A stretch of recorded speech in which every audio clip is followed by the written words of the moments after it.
আমি কয়দিন আগে নুরুল ইসলাম বুলবুলকে যে বলছে কেন আপনি হেলমেট চেক করবেন, কেন আপনি লাইসেন্স চেক করবেন, তেল নিতে আসতে আপনি তেল দিয়ে দিবেন, এ কথার পাশটাতে কি বোঝা যায়?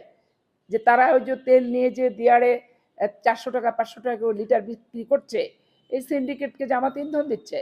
এরা নিয়ম মানতে চাচ্ছে না, জামাত ইসলাম শৃঙ্খলা মানতে চাচ্ছে না। একটা লোক 10 বার তেল নিবে অপ্রয়োজনীয়ভাবে, এটাও তারা বোঝার চেষ্টা করছে না।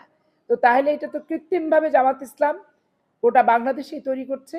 আর কিছু অসাধু ব্যবসায়ী যারা মজুত করছে করে বেশি দামে বিক্রির জন্য তারা এটাকে একটা লাভজনক প্রক্রিয়া হিসেবে চিন্তা করছে।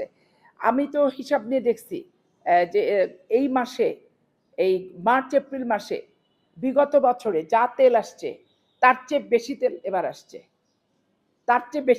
আসছে, তো তাহলে তেলের ক্রাইসিসটা কিভাবে হয় বলেন?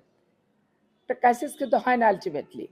কিন্তু এখানে ওই যে অসাধু ব্যবসায়ীদের অসাধু মানসিকতা, এটার জন্যই এটাকে একটা ক্রাইসিস তৈরি করে দলের ভাবমূর্তি, সরকারের ভাবমূর্তি নষ্ট করার জন্য ব্যাপকভাবে ব্যস্ত জামাত ইসলাম চেষ্টা করছে। কোথাও সফল হচ্ছে, কোথাও ব্যর্থ হচ্ছে, কারণ মানুষ তো বুঝছে।